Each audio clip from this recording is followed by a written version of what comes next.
Embrace change. Stay adaptable, embrace change, be able to pivot any circumstance to and just stay positive. It's a hard road, and there's going to be twists and turns. You just gotta stay positive and keep going, and don't ever give up. If you believe in yourself, just it's going to work out.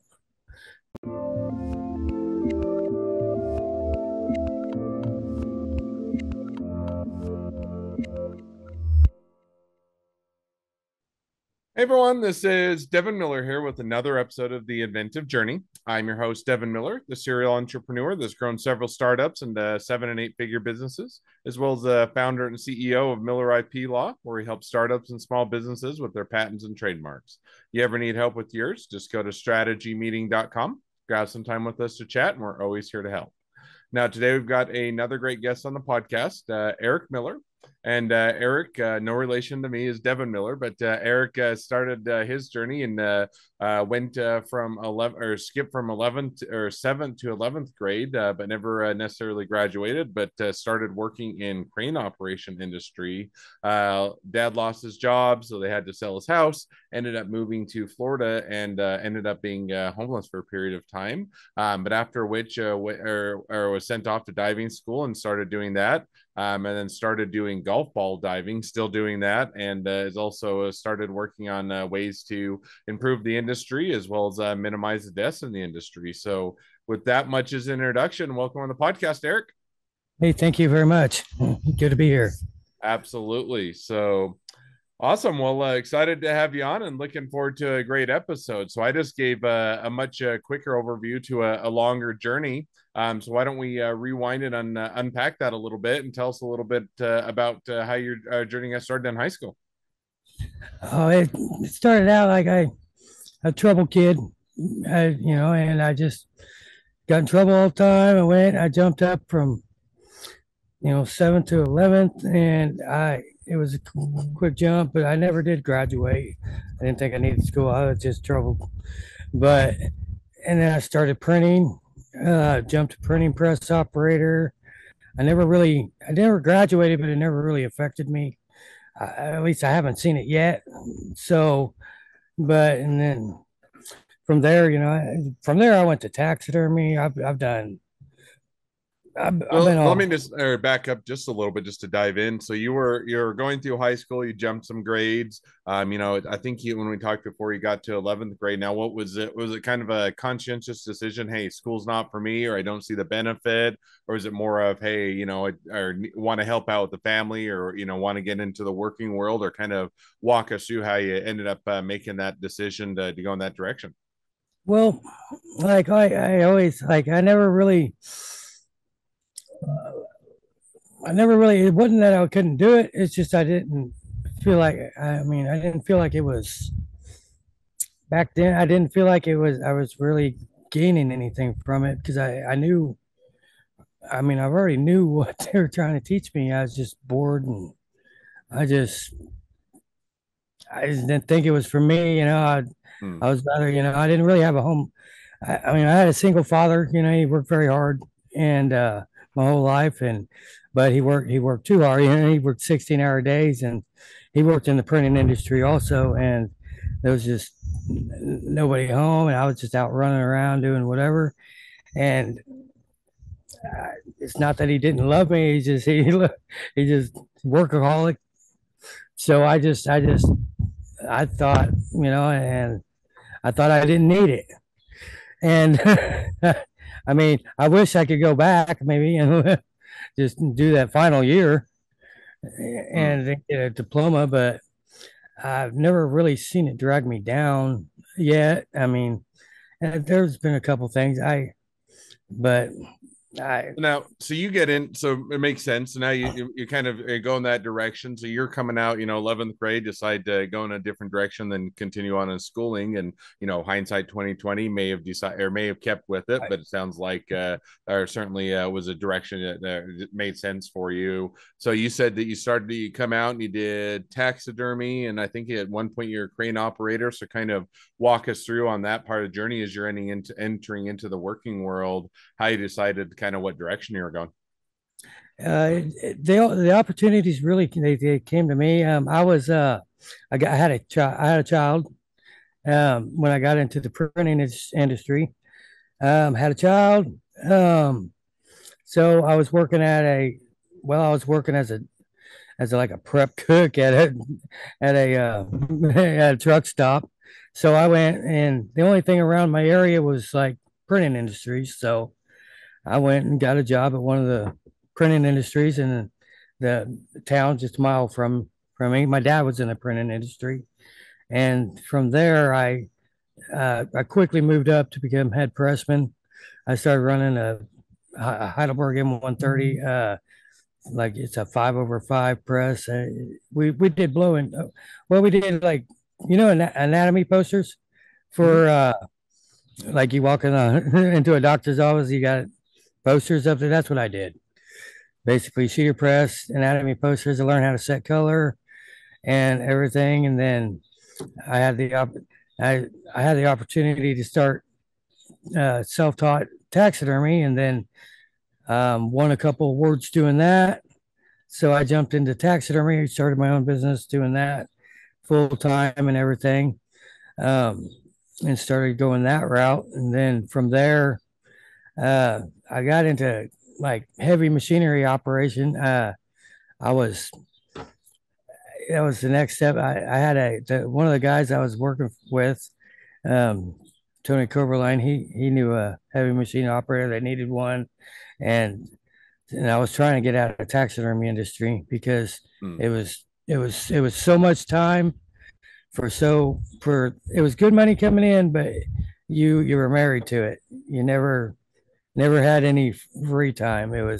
And you're always a year backed up, and so I wanted to get out of that, and because I had at that time I had my second wife, and we had little kids, like several at that point. So I was on my fourth kid. She had four kids, and I needed to be home. So started doing heavy machine operation, and that was just I knew a guy, and he got me in there, and I did good, and got me the job, and I started working doing that, Mm. and So, then so you get into that, and how long did you, or I guess you got into that for a period of time, and now remind me or walk me through kind of throughout that, and it may have already jumped back or forth, where right, but fill us in. I think at one point they you all also merged had your together. dad. Yeah, your dad had lost his job for a period of time and had to sell the house and moved to Florida and were homeless for a period of time before he got into diving. So kind of fill us in or catch us up a bit on that. Yeah. So what happened for a period of time there, after I ended up selling my taxidermy business, and I actually went and I quit working I had the taxidermy business, and I was doing heavy machine operating at the same time. So I ended up being being where I didn't want to be, like no time for family. So I ended up losing my wife, and I went back into printing for about 5 years, and then I got hurt at work, and I was off for a while, and then that's when my dad lost his job. So at that point, I was single at that point, and so I sold my house. I made a decision I just needed to change, and so I sold my house. I moved to Florida. I stayed with a guy down there for a little while, a friend of mine, and then he passed away. And then, so instead of leave, I wanted to become a diver. So I ended up collecting sand fleas on the beach, just kind of sleeping wherever. And that's how I paid my way through diving school. I'd go out every morning, I'd go out, collect sand fleas, sell them to the bait shop. Now, And just out of curiosity, and maybe you touched on, but what kind of got you into diving school, or what kind of, or made, or pushed you in that direction, or what, or made you gravitate towards that? I was scared of water. Okay, you'll have to fill me in. If you're scared of water, going to diving school seems like the opposite of what Right, you typically do. So, right. what made you? Was it kind of, hey, I'll dive in and and no pun intended, but overcome that fear, or kind of Yeah. how did you go Uh, about pre- making or doing Pretty that? much. I tend to do things that I'm scared of, and I just seen I wanted to become an underwater welder. I wanted to get back on my because I was on back on my feet, and I like water, but I'm scared of water like I used to be. Not anymore. So I wanted to overcome that fear. I don't want to go through life having being afraid of it, afraid of the things I didn't do. Or, I like water so much. I like looking at it. I like living near it. And I just thought, man, I need to overcome it. And I wanted to be an underwater welder, and because they made good money, and I just seen where the route took me, and I just overcome that fear and do something I was afraid of. Because I was 2,000 miles away from home, living on the beach. And I really, up until that point, I never left. I never left my small. I come from a small town. And there's like 13,000 people in my town. It's like now I'm in Fort Lauderdale, basically. So Pompano Beach, it's right by Fort Lauderdale. So and You got into diving. You were gonna do, I think you said welding or underwater welding. Now, yep. how did you go from underwater welding to diving for golf balls? It seems like a bit of.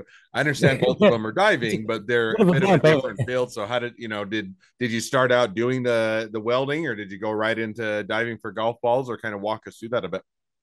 Well, about partway through school, I realized that I heard about underwater golf ball divers, and I ended up meeting a guy down there that did it, and I went with him, and I, I've never really played golf, or I don't play golf now. I don't I but I seen the environmental hazards that has come from the golf balls being in the water. Um, so like, and I could seen it, and I knew there was a different way to do this, but I just got into it. I went with a guy and for some extra cash on the weekend, and went golf ball diving, and like we pulled out 10,000 golf balls that day, and I just couldn't believe it. And he's like, yeah, this is every day, 5,000 to 10,000 a day. And so I started doing the math on that, and I just seen that there's there's a problem with it. There's a pollution problem that nobody knows about, Mm. or nobody talks about. And I just started diving into it, and that's how I basically got into it. And Now, how long ago was that you got into doing golf ball diving? well, I ended up I getting my for that you only had I was there a month, but you on the dive school you only have to do like open water certifications and like dive rescue to be certified, legally to do golf ball diving. Mm. So I left the school, and I went back to Illinois. My aunt she's getting older, so I went to help her at her house, and just help her around the house and whatnot.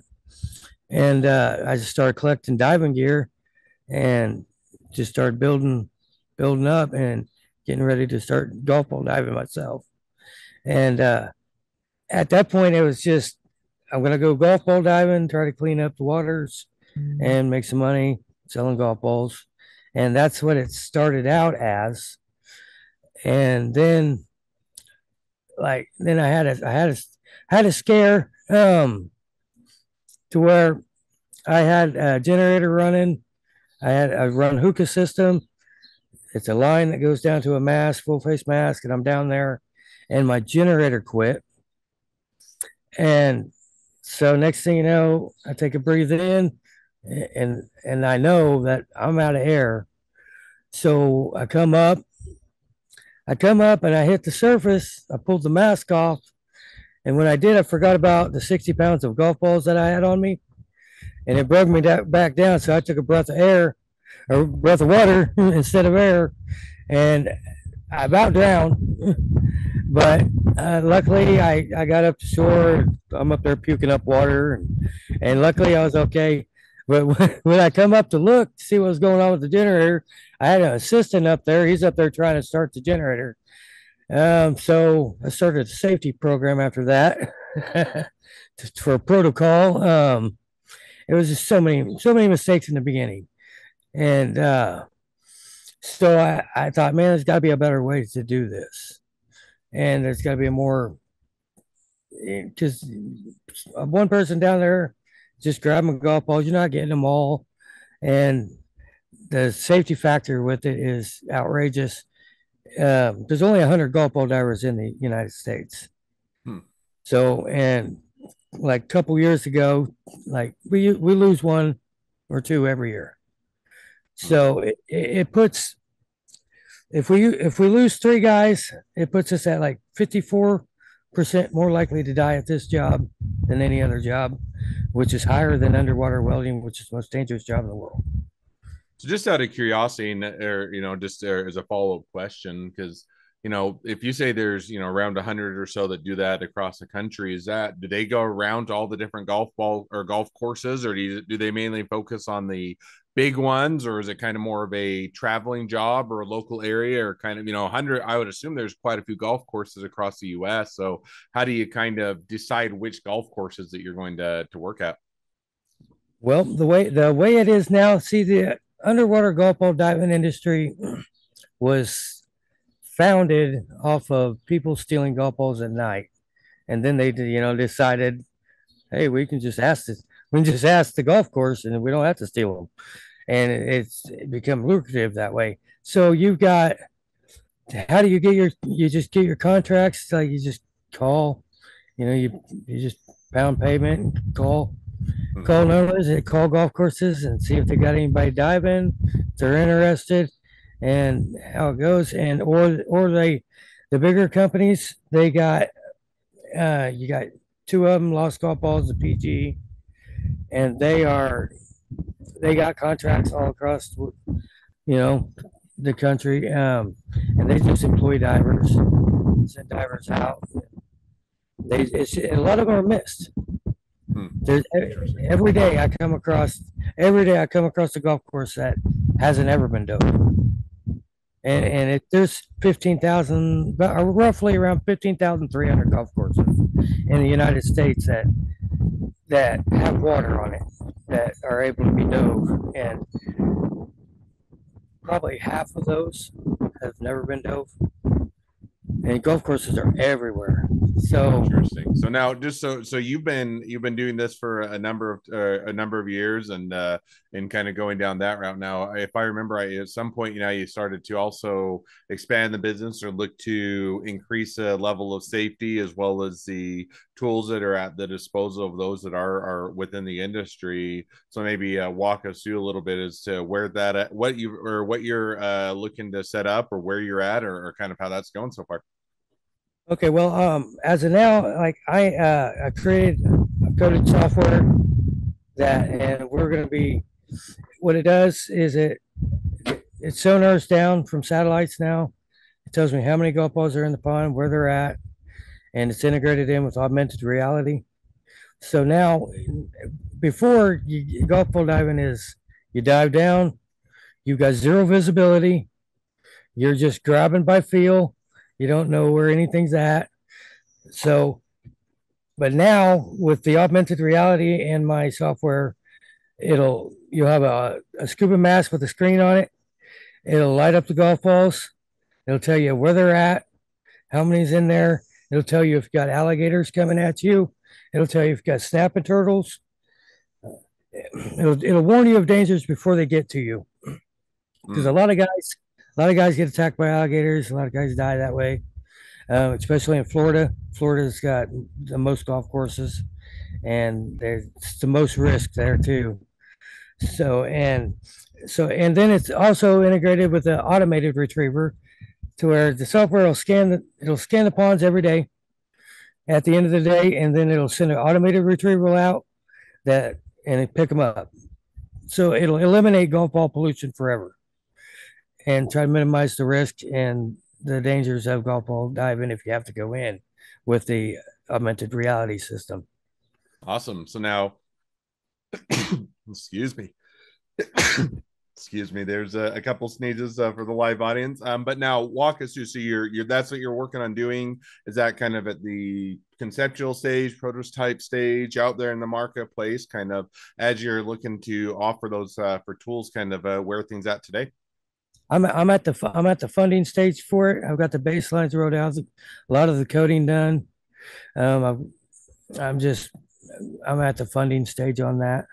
It's ready to go basically. So I'm looking for investors on it, so somewhat speak. So it's once I get there, once it basically once investment happens within 8 months, I'll be rolling it out.